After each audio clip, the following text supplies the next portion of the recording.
በኃያላኑ ዘንድ ተወዳጅ ደሴት ናት። ይቺ ደሴት የሚያምሩ የባህር ዳርቻዎች፣ የመዋኛ ስፍራዎች ወይም በጣም የሚያምር ነፋሻማ አየር ያላት አይደለችም። ይቺ ደሴት ተወዳጅ የሆነችው በነዳጅ ማከማቻነቷ ነው። ካርግ ደሴት ትባላለች። የኢራን ደሴት ናት። ኢራን 90% ነዳጇን የምትልከው ከዚህ ቦታ ነው። አሁን በኢራን ጦርነት ይቺ ደሴት ትልቅ የስበት ማዕከል ሆናለች። አሜሪካንና ቻይናንም አፋጣለች። ዛሬ የምናነሳው ቻይና በዚህ ጦርነት አቋሟ ምንድን ነው? ምን እያደረገች ነው? ምን እየጠበቀች ነው? የሚለውን ጉዳይ ይሆናል። የቅዳሜ ገበያ የዩቲዩብ ቻናልን እንድትከታተሉ እንጋብዛለን። ቻናላችንን ሰብስክራይብ አድርጉ። አዳዲስ ትንታኔዎችን ስንለቅላችሁ እንዲደርሳችሁ የደውል ምልክቱን ተጫኑ። ቅዳሜ ገበያ ከዋናው የኢራን መሬት 25 ኪሎ ሜትር ርቀት ገደማ ነው የምትገኘው የካርግ ደሴት። እቺ ደሴት በጣም ጠባብ ናት። ቁመቷ እስከ 8 ኪሎ ሜትር፣ ወርዷ ደግሞ እስከ 4 ወይም እስከ 5 ኪሎ ሜትር ሰፋ ይላል። በአጠቃላይ 20 ኪሎ ሜትር ስኩዌር ናት። በጣም ትንሽ ደሴት ናት። ካርግ የምትባለም ከተማ አለቻት እዛችሁ ጋር። በዚች ከተማም 8000 ሰዎች ይኖራሉ። እቺ ደሴት ወላጅ አልባዋ ደሴት ተብላ ትጠራ ነበር በጥንታዊ ኢራናውያን ጸሐፊዎች ዘንድ። ምክንያቱም ማንም የማይወዳት ደሴት ስለነበረች ወይም ማንም የማይሰፍርባት ደሴት ስለነበረች ነው። በ1960ዎቹ ግን ተወዳጅነቷ በጣም ጨመረች። ደሴት ተወዳጅነቷ እየጨመረው ከነዳጅ ጋር በተያያዘ ነው። ኢራን በጣም ሰፊ የነዳጅ ሀብት እንዳላት ከታወቀ በኋላ የነዳጅ ምርቷን ለማጣራትና ኤክስፖርት ለማድረግ ውሃ አስፈላጊ በመሆኑና ጥልቀት ያለው የባህር ዳርቻ ያለው ወደብ በጣም ተመራጭ በመሆኑ የካርግ ደሴት ተመራጭ ሆናለች። የካርግ ደሴት የኢራን አሁን 90% የሚሆነው ነዳጅ ኤክስፖርት የሚደረገው ከዚህ አካባቢ ነው ይባላል። በእርግጥ ኢራን የድብቅ የነዳጅ መላኪያ ወደቦችንና አዳዲስ አማራጮችን እንደገነባች ደጋግማ ስትናገር ነበር፣ አይኖች ወደዚች ደሴት እንዳያርፉ። አሁን ግን አይኖች በሙሉ እዚች ደሴት ላይ ናቸው። አሜሪካም ማነጣጥራባታለች። ቻይናም የነዳጅ ምንጯ ስለሆነች ትፈልጋታለች ማለት ነው እቺን ደሴት። ኢራንም ካርግ ተነካ ማለት ነገር አበቃ፣ የሳውዲ አረቢያ በሉ የኩዌት፣ የዩኤኢ፣ የኢራቅ ሁሉም የነዳጅ ማምረቻ ቦታዎች አለቀላቸው ብላ እያስፈራራች ትገኛለች። በዚች የካርግ ደሴት ላይ የሚጫነው አብዛኛው ነዳጅ ደግሞ የሚያመራው ወደ ቻይና ነው። ኢራን 90% ነዳጅ የምትልከው ለቻይና እንደሆነ ይታወቃል። ከኢራን ብቻ ቻይና በቀን 1.4 ሚሊዮን በርሜል እንደምትገዛ ነው የሚነገረው ማለት ነው። ከሳውዲ አረቢያም ከዚህ ጋር የተመሳሰለ ወይም ከፍ ያለ ነዳጅ እንደምትገዛ ይታወቃል። እና አንዳንዶች ቻይና ለምንድን ነው ወደ ጦርነቱ ፈጥና ያልገባቸው ስትል ሁለት ስትራቴጂ አጋሮች ነው ያሏት፣ ሳውዲ አረቢያና ኢራን። እና ከሁለቱ ማስቀደም ከባድ ነው ብለው የሚያነሱ አሉ። የሳውዲ አረቢያን የዚህ ጦርነት አቋምና ፍላጎት ሌላ ቀን በዝርዝር ባቀርብላችሁ ይሻላል። ስለዚህ አሁን ወደ ቻይና ጉዳይ እናተኩር። የቻይናን የነዳጅ እውነታዎች እየጠቃቀስን እንሂድ። ቻይና በቀን ከ15 እስከ 16 ሚሊዮን በርሜል ነዳጅ እንደምትጠቀም ይነገራል። ከአሜሪካ ቀጥሎ ሁለተኛዋ ትልቁን የነዳጅ ፍጆታ ያላት ሀገር ናት ቻይና። 20% የሚሆነውን የነዳጅ ፍላጎቷን የምታሟላው ከኢራንና ከሳውዲ አረቢያ ነው እንደነገርኳችሁ። ስለዚህ 10% የሚሆነውን ፍላጎቷን እንደማለት ነው። ይሄ የነዳጅ አቅርቦት በደቡባዊ የቻይና አካባቢ የሚገኙ ግዛቶችን በዋናነት ኃይል የሚያቀርብ ነው። ቻይና በዋናነት በነገራችን ላይ ነዳጅ የምትጠቀመው ለተሽከርካሪዎችና ለተወሰኑ ማሽነሪዎች ነው። ሌላውን እንዴት ነው የምታሟላው የሚለውን እሱንም ገልጽላችኋለሁ። የቻይና ሰሜናዊ ክፍል ደግሞ ከፍተኛ የነዳጅ ሀብት የሚያገኘው ከሩሲያ ነው። በነገራችን ላይ ቻይና ከፍተኛ ነዳጅ የምትገዛው ከአንድ ሀገር ከተባለ ከሩሲያ ነው። ከሩሲያ 20% ነዳጇን ትገዛለች። የኢራንና የሳውዲን ድምር ከሩሲያ ብቻ ትገዛለች ማለት ነው። ስለዚህ ከሩሲያ 20% ነዳጇን ታሟላለች። ይህም ሰሜናዊና ማዕከላዊ የቻይና ግዛቶችን የሚጠቅም ቦታ ነው። ከዛ በተጨማሪ ቻይና ራሷ ነዳጅ እንደምታወጣ ይታወቃል። በዓለም ላይ ካሉት 5 ግዙፍ የነዳጅ ጣቢያዎች አንዱ በቻይና የሚገኝ ሆኗል በቅርብ ዓመታትና ቻይና የተወሰኑን ደግሞ በራሷ አቅም ትሸፍናለች ማለት ነውና ቻይና ሙሉ በሙሉ በነዳጅ ዙሪያ ጥገኛ አይደለችም። በነገራችን ላይ እነ ደቡብ ኮሪያን፣ ጃፓንና ህንድን ብንመለከት በገልፍ ሀገራት ላይ በጣም ጥገኛ ናቸው። አሁን ህንድ ከሩሲያ መግዛት እየጀመረች ነው። በፊትም ትገዛለች፣ ግን አሁን ጨምራ መግዛት እየጀመረች ነው። ጃፓንና ደቡብ ኮሪያ የመሳሰሉት እንግዲህ እነዚህ ናቸው አራቱ ግዙፍ ኢኮኖሚዎች። ከዛ ኢንዶኔዥያ ነው ሊጠቀስ የሚችለው በእስያ አካባቢ። እንደ ቻይና አይደሉም፣ በጣም ጥገኛ ናቸው። ቻይና ግን በተወሰነ መልኩ በራሷ ትጠቀማለች። ከዛ በተጨማሪ ቻይና በዋናነት ማሽነሪዎችን የምታንቀሳቀሰው በድንጋይ ከሰል ነው። የድንጋይ ከሰል ምርት የዓለም ግዙፏ አምራች ቻይና ናት። የዓለምን 50% የድንጋይ ከሰል የምታመርተው በነገራችን ላይ ቻይና ናት። ስለዚህ በዛም በኩል እጥረት የለባትም። 35% የኃይል ፍላጎቷን ቻይና የምትሸፍነው በታዳሽ ኃይል ነው። በነገራችን ላይ ይሄ በጣም የቻይና ኢኮኖሚ እንዴት ተሰባጥሮ እንደተገነባ የሚያሳይ ነው።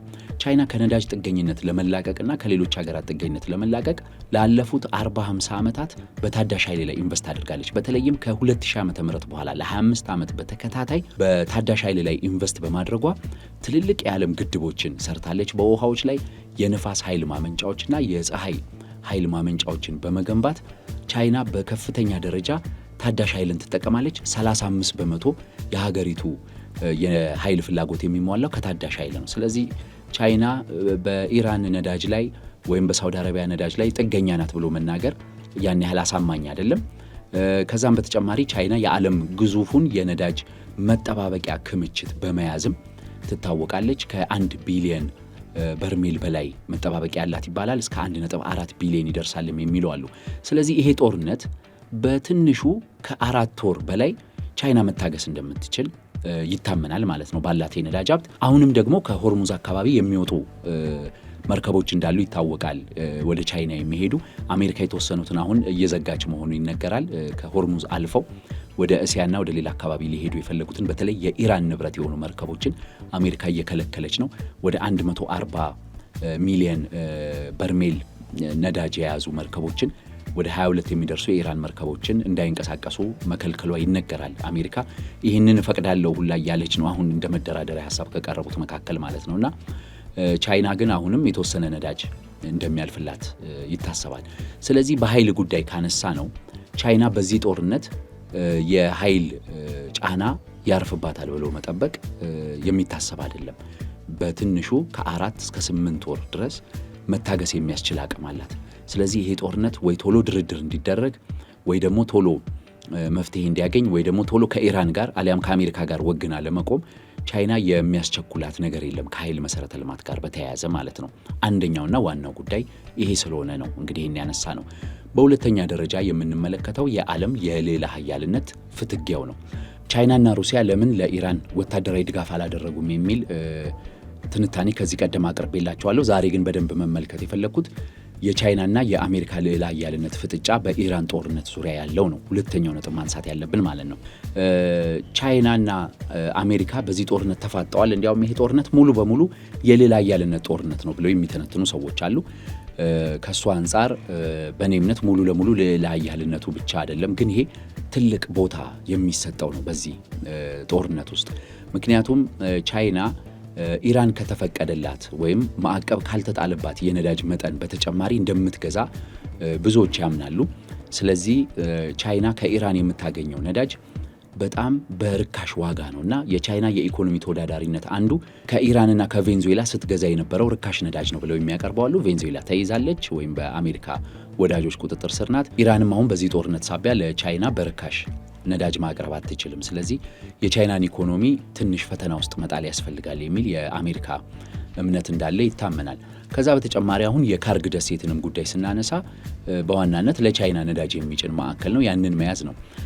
በ2021 በፈረንጆች አቆጣጠር ቻይናና ኢራን አንድ ስምምነት ተፈራርመው ነበረ። የ400 ቢሊዮን ዶላር የ25 ዓመት የኢኮኖሚና የወዳጅነት ስምምነት የሚባል ነው። በዚህ ስምምነት ቻይና ለኢራን የወደብ ልማቶችን፣ የነዳጅ ልማቶችን፣ የቴሌኮም ዘርፍ ልማቶችን እንደምታደርግ ተጠቅሷል። በይፋ ያልተገለጸ ደግሞ ወታደራዊ ድጋፎችንና ወታደራዊ ቴክኖሎጂዎችን እንደምታደርግ ይታመናል። ኢራን በበኩሏ ለቻይና ነዳጅና ጋዝ በገፍ ለማቅረብ ነው ይሄ ስምምነትና ቻይና ኢራንን የምታያት እንደ አንድ በጥባጭ ሀገር ወይ ደግሞ እንደ አንድ ፖለቲካዊ ሀገር ሳይሆን ቻይና ኢራንን የምታያት እንደ 400 ቢሊዮን ዶላር ኢንቨስትመንት መንደር ነው ብለን መመልከት እንችላለን። ስለዚህ ይሄ የኢንቨስትመንት ፕላን የረጅም ጊዜ በርካሽ ነዳጅ የማግኘት ፕላን በመሆኑ አሜሪካ ይህንን መረበሽ አለብን በሚል ጦርነቱ አንዱ ዓላማው ቻይናን ማዳከም ነው ተብሎ ይታሰባል። ግን ቻይና ይሄ ሲሆን ጣልቃ ትገባለች ተብሎ አይጠበቅም። ጣልቃ የማትገባበት ምክንያት አንደኛ ከኢራን የኃይል ፍላጎቷን ባታሟላ እንኳን ቻይና ከተለያዩ አካባቢዎች የኃይል ፍላጎቷን ታሟላለች። ነገር ግን አሜሪካ በኢራን በምታደርገው ጦርነት አሜሪካ ይውጣላት፣ ትዳከም፣ መጨረሻዋን እንይ በሚል ልትታገስ ትችላለች። አንድ የጦርነት አባባል አለ፣ ጠላትህ ሲሳሳት አታርመው የሚልና አሜሪካ ስትሳሳት ወይ ደግሞ አሜሪካ በኢራን ጦርነት በሚደርስባት ኪሳራ ለቻይና ጥቅም እንጂ ጉዳት የለውም በሚል ተረጋግታ የማየት አዝማሚያ ነው ብለው የሚያነሱ አሉ። ሌላኛው የዚህ የሌላ ኃያልነት ፍትጊያውን የሚያባብስ እርምጃ ተብሎ የተቀመጠው ኢራን ያቀረበችው ሐሳብ ነው። ኢራን በሆርሙዝ ሰርጥ ማለፍ የሚፈልግ መርከብ በቻይና ዩዋን ይክፈል የሚል ነው። የዩዋንና የዶላር ፍጥጫ እየመጣ ነው ብለው የሚያነሱ አሉ። ጊዜው ገና ነው የሚሉ አሉ። እኔ የሚሰማኝን ነገሮች ላስቀምጥላችሁ። እንግዲህ የቻይናው ዩዋን አሁን ተፈላጊነቱና ተቀባይነቱ እያደገ መጥቷል። ምክንያቱም በዓለም ላይ ዋነኛ የንግድ አጋር ቻይና ናት። በነገራችን ላይ ወደ 140 የዓለም ሀገራት ቁጥር አንድ የንግድ አጋራቸው ቻይና ናት። አሜሪካን ይጨምራል ይሄ ቁጥርና የቻይና ዩዋን መያዝ ብዙ ዕቃ ከቻይና እንድትገዛ ያስችልሃል። ስለዚህ በዩዋንና በሀገር ቤት ገንዘብ መገበያየት ለበርካታ ሀገሮች እንደ ጥቅም የሚታይ ነው። ይህን ስምምነት ቻይናና ሩሲያ ተፈራርመዋል። ቻይናና ህንድም ተፈራርመዋል። ሩሲያና ህንድ ተፈራርመዋል። እንደዚህ አይነት ስምምነቶች አሏቸውና ጠቃሚ የምትሸጠው ነገር ካለ ከቻይና ጋር በቻይና ዩዋን ለመግዛት መፈራረም እንደ ጠቃሚ ገጽታ ሊታይ ይችላል። ስለዚህ የዶላርን ተፈላጊነትና ተወዳጅነት ሊያዳክመው ይችላል ብለው የሚያነሱ አሉ። ግን ጊዜው ገና ነው። የተወሰነ ጊዜ ገና መስራት ይጠይቃል። የቻይና ተፈላጊነት ወይም የቻይና ገንዘብ ተፈላጊነት በበርካታ ሂደት የሚገነባ ነው። ቢሆንም ግን ኢራን ይህንን ውሳኔ ማሳለፏና በሆርሙዝ ሰርጥ ለማለፍ ዩዋን ክፈሉ ማለቷ አንዳንዶች ቻይናና ኢራን ተመሳጥረው የወሰኑት ውሳኔ ነው የሚያስብል መስሏል። ግን የቻይና መንግስት እንደዚህ አይነት ውሳኔ ውስጥ እጁ እንደሌለበት ወዲያውኑ ነው ያሳወቀው። ቢሆንም ግን ፊት ለፊት የአሜሪካውን ዶላር የመገዳደር ሙከራዎች እንዳሉ የሚያሳዩ ነገሮች ታይተዋል። ቻይና ምንም እንኳን ከኢራን ጋር ጠንካራ ወዳጅነት አላት ብለን ብናነሳም ከእስራኤልም ጋር ቀላል የማይባል ወዳጅነት አላት። በቅርቡ እየቀነሰ ነው ይላሉ የቻይናና የእስራኤልን ወዳጅነት። በተለይም የእስራኤል ወደ ቻይና የምትልካቸው ሸቀጦች ቁጥር በ2025 የፈረንጆች ዓመት ወደ 28 በመቶ መቀነሱን ተከትሎ የሁለቱ ሀገራት ወዳጅነት በተለይም ከ2023ቱ የሐማስና የእስራኤል ግጭት በኋላ እየቀነሰ መጥቷል የሚለው አሉ። በዛው ጎን ግን መመልከት ያለብን በእስራኤሉ ግዙፍ ወደብ ሃይፋ የቻይና ኩባንያ ሻንሃይ ኢንተርናሽናል የሚባል ኩባንያ በወደብ ልማት ስራ ከፍተኛ ኢንቨስትመንት አለው። በዚህ ቦታ ደግሞ የቻይና ኢንቨስትመንት የመጣው አሜሪካኖቹ እንደሚሉት ወታደራዊ ስለላ ለማድረግ ነው ይላሉ። ምክንያቱም የሃይፋ ወደብ የኢኮኖሚ ብቻ ሳይሆን የወታደራዊ እንቅስቃሴዎችም ያሉበት የአሜሪካ መርከቦችም በብዛት የሚንቀሳቀሱበት ቦታ በመሆኑ ነው። ቢሆንም ግን ቻይናና እስራኤልም ቢሆኑ ጠንካራ ወዳጅነት አላቸውና ቻይና በአጭር ጊዜ ከአንዱ ወገን ጋር አብራ ትሰራለች ብሎ መጠበቅ የሚያስደፍር ላይሆን ይችላል። አሁን ቻይና ግን አንድ ሌላ ሚና እየተጫወተች ነው በዚህ ጦርነት ዙሪያ። ይህም ሚና የሰላም ተምሳሌትነት ሚና ነው። ለምሳሌ አሜሪካ ይህንን ጦርነት ከኢራን ጋር ያለውን ጦርነት ብታሸንፍ እንኳን የአሜሪካ መንግስት ሰላም አደፍራሽና የጦረኛ መንግስት የሚለውን ስም ይዞ ይቀራል ብለው የሚስማሙ በርካቶች ናቸው። አሜሪካ በጣም በርካታ ውጊያዎችን ነው በዓለም አቀፍ ደረጃ ሲያከናውን ያለፉትን ዓመታት የዘለቀው። ቻይና በበኩሏ ምንም አይነት ጦርነት ላለፉት 80 ዓመት ገደማ አላደረገችም። አልፎ አልፎ ዛቻዎች የምንሰማው ከታይዋን ጋር በተያያዘ ነው እንጂ ቻይና ከሁለተኛው ዓለም ጦርነት በኋላ ቀጥታ ጦርነት ውስጥ ተሳትፋ ማታውቅ ሀገር ናት። ስለዚህ አሁን በዚህ ጦርነት ውስጥ የቻይና ዝምታ ቻይና የሰላም ተምሳሌት የሚለውን ያጎላል ተብሎ ይታሰባል። ይህንን ደግሞ የበለጠ ለማጠናከርና ቻይና የሰላም ምሳሌነቷን ከፍ አድርጋ ለማሳየት አንድ እርምጃ ወስዳለች። የቻይናው የውጭ ጉዳይ ሚኒስትር ዋንጊ ለእስራኤሉ አቻቸው ጌዲዮን ሳር እንደዚሁም ደግሞ ለኢራኑ አቻቸው አባስ አርጋቺ ደውለው አነጋግረዋል። ሁለቱንም ማነጋገር የሚችሉ ሰላም ቢመጣ ይሻላል ብለው 6 ነጥብ ያሉት የሰላም ሀሳቦችንም ያቀረቡ ናቸው። የቻይና የውጭ ጉዳይ ሚኒስትር ይህንን የሰላም ሀሳብ ማቅረባቸው ቻይና ሰላም ፈላጊና ዓለም የተረጋጋ እንዲሆን አስተማማኝ ወዳጅ፣ እምነት የሚጣልባት ወዳጅ ተብላ እንድትታይ ያደረጋት ነውና ቻይና እስካሁን ባለው የዲፕሎማሲ መስክ ሰላም ፈላጊ በሚል አሜሪካን አሸንፋታለች ብለው የሚያነሱ አሉ። የኢኮኖሚ ልዕለ ኃያልነቱና የነዳጅ ልዕለ ኃያልነቱ ግን ቀጥሎ የሚታይ ነው የሚሆነው። በዚህ ጦርነት ቻይና ሌላ እያደረገች ያለችው ነገር ወታደራዊ ትጥቅና ስንቆቿን እየገመገመች ነው። አንዳንድ የስለላ ምንጮችንም ስመለከት ነበረ። እንዲያውም አንዳንዶች ምን ይላሉ? ቻይና ለኢራን የተወሰኑ የአየር መቃወሚያ ወይም ደግሞ የራዳር ቴክኖሎጂዎች ሰጥታ ነበር። እነዚህ ቴክኖሎጂዎች 2 ቴክኖሎጂዎች ሰጥታ ሁለቱም ተመትተዋል በአሜሪካ ሰራዊትና ቻይና ወታደራዊ አቅሟ ገና መሆኑና ብዙ መስራት እንዳለባት አይታለች። አሜሪካና እስራኤል የሚተኩሷቸውን አዳዲስ መሳሪያዎች የማጥናትና የመመርመር ስራ ላይ ናቸውና ወታደራዊ ዝግጅትም እያደረጉ ነው እና ቻይና የአሜሪካ ወታደራዊ አቅም የት ድረስ ነው የሚለውን ለመገምገም ያስቻላት ወቅትም ነው ተብሎ ይታመናልና ቻይና ተጠቃሚ ናት። በዚህ ጦርነት ከሚያስብለው አንዱ የአሜሪካ የዋር ቴክኖሎጂ ወይም ደግሞ የመከላከያ ኢንዱስትሪዎች የት እንደደረሱ በጸጥታ እየተመለከተችና እየገመገመችም ነው ብለው ያነሳሉ። አንዳንዶች ምን ይላሉ? ቻይና ይህንን ጦርነት ተንተርሳና አሜሪካ በኢራን ጉዳይ መወጠሯን ተንተርሳ ታይዋንን ልትጠቀልል ትችላለች ይላሉ። ከዚህ በፊት የነበሩ የደህንነት ትንታኔዎች የአሜሪካ መንግስት የደህንነት ተቋማት ቻይና ምናልባት በ2027 ወይም በቀጣዩ ዓመት ታይዋንን ልትወር ትችላለች ብለው ሲተነትኑ ነበር። አሁን ግን ያ ትንታኔ ተቀባይነት የሌለው ነው የሚል አንድምታዎች እየቀረቡ ነው። ከወራት በፊት የወጡ መረጃዎች ቻይና ታይዋንን በ2027 ቢሆን የመውረር ፍላጎት የላትም። እንዳውም ከናካቴው ታይዋንን በጦር ኃይል የመያዝ ፍላጎት የላትም። ጦርነት በጣም አክሳሪ መሆኑን ትታዘባለች ቻይና። ስለዚህ በሰላማዊ መልኩ ታይዋንን የምትጠቀልልበትን አማራጮች ነው የምትመለከተው። ያም ቢሆን ግን ጠንካራ ወታደራዊ አቅም በመገንባት በማስፈራራት ታይዋንን አካሏ የማድረግ እርምጃ ውስጥ ልትገባ ትችላለች ብለው ይናገራሉ። አሁን በተከታታይ 3 ነጥቦችን ላንሳላችሁ። የመጀመሪያው ቻይና ለምን በኢራን ወገን ሆና አትዋጋም የሚለው ነው። እነዚህ ላይ 4 አጫጭር ነጥቦች ናቸው ያሉት። አንደኛ ቻይና ነዳጅ ፈላጊ ሀገር ናት። ነዳጅ የምትገዛው ከኢራን ብቻ አይደለም ከሳውዲም ነው። በዚህ ጦርነት ደግሞ ሳውዲና ኢራን በተለያየ አቋም ላይ ነው ያሉት። ስለዚህ አንዱን የማስቀየም ፍላጎት የላትም። በሁለተኛ ደረጃ ቻይና የጦርነት ፖሊሲ የላትም፣ ጦረኛ ሀገርም አይደለችም። በዚህ አጋጣሚ ሌላ ጠላት ማፍራት አትፈልግም። እንደነ እስራኤል እንደነ አሜሪካ እና የገልፍ ሀገራትን የመሳሰሉ ጠላት ማፍራት አትፈልግም። በሶስተኛ ደረጃ ቻይና ወታደራዊ አቅሟ ገና ውስን መሆኑን የምታምን ሀገር ናትና በቀጥታ ጦርነት ውስጥ ልትሳተፍ አትችልም። በአራተኛ ደረጃ ደግሞ ኢራንን ብትሆን የምትታመን አጋር አይደለችም ወይም ደረት የሚሰጥላት አጋር አይደለችም ብላ ታምናለች ይላሉ ቻይና። ሁለተኛው ማንሳት የፈለኩት ደግሞ የቻይናና የአሜሪካ ፕሬዝዳንቶችን ግንኙነት ነው። ሁለቱ ፕሬዝዳንቶች በያዝነው የፈረንጆች ወር ማርች መጨረሻ ላይ ይገናኛሉ ተብሎ ይጠበቅ ነበረ። ዶናልድ ትራምፕ ወደ ቻይና እንደሚያቀኑ ነበር የሚጠበቀው። ይህንን ጉብኝት ዶናልድ ትራምፕ አራዝመውታል። ያራዘሙበት ምክንያት በይፋ ባይገለጽም በዚህ ጦርነት ወቅት ላይ እና በዚህ አስቸጋሪ ወቅት ላይ ዋሽንግተን ሆኜ ወይም ሀገሬ ሆኜ ዘመቻውን መምራት አለብኝ የሚል ሀሳብ አቅርበዋል። አንዳንዶች ግን 2-3 ነጥቦችን ያነሳሉ። አንድ ቻይና የሆርሙዝ ሰርጥን ለማስከፈት ተባበሪ የሚል የቀረበላትን ጥሪ እስካሁን አለመቀበሏ ብለው ያነሳሉ።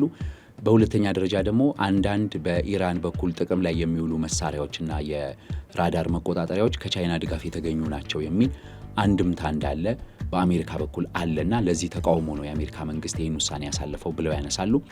ያም ሆነ ግን የአሜሪካው ፕሬዝዳንት ዶናልድ ትራምፕ ወደ ቻይና ምናልባት በሚያዝያው ወር ላይ ሊሄዱ ይችላሉ ተብሎ ይጠበቃል። በአሜሪካና በቻይና መካከል ትንሽም ቢሆን መቃቃር ተከስቷል ብለው የሚያነሱ አሉ። ዶናልድ ትራምፕና ሺ ጂንፒንግ በኢኮኖሚ ጦርነት አንገት ለአንገት የተናነቁ መሪዎች ናቸው በታሪፍ ጉዳይ። አሁን የኢራንም ጉዳይ ደግሞ የልዕለ ኃያልነትና የነዳጅ አቅርቦትን የሚነካካ በመሆኑ ሁለቱን ሀገራት ቅሬታ ውስጥ የከተተ ሊሆን ይችላል ማለት ነው። በሶስተኛነትና በመጨረሻ ማንሳት የፈለግኩት በአጠቃላይ ቻይና በዚህ ጦርነት በጥንቃቄ ስሌቷን እየሰራች ይመስላል። የነዳጅ አቅርቦት ሲስተጓጎል እንዴት ከሌላ አካባቢዎች ነዳጅ አገኛለሁ፣ የቻይና ምርቶች ተፈላጊነት በዓለም ኢኮኖሚ ጫና የሚወድቅ ከሆነም አዳዲስ ገበያዎችንና አዳዲስ አማራጮችን እንዴት እፈጥራለሁ የሚለውን ኢኮኖሚያዊ ጉዳዮች በማጤን በፖለቲካው መስክ ደግሞ የአሜሪካ ልዕለ ኃያልነት የሚያበቃ ከሆነ ለመተካት ያለን ሚና ምንድን ነው የሚለውንና በቀጣይ በገልፍ አካባቢ የሚኖረኝ የውጭ ግንኙነትም ሆነ ዓለም አቀፍ የዲፕሎማሲ እርምጃ ምን መሆን አለበት የሚለውን በጥንቃቄ እያጤነች ይመስላል። የግዙፏ የእስያ ኢኮኖሚ ዝምታ እንዲሁ ዝምታ አይደለም። በጥልቅ ስሌትና በጥልቅ ሂሳብ ውስጥ ያለ ዝምታ ብለን ልንጠቅሰው እንችላለን። የቅዳሜ ገበያ የዩቲዩብ ቻናላችንን ስለተከታተላችሁ እናመሰግናለን። ቻናላችንን ሰብስክራይብ አድርጉ። አዳዲስ መረጃዎች እንዲደርሷችሁ የደወል ምልክቱን ይጫኑ።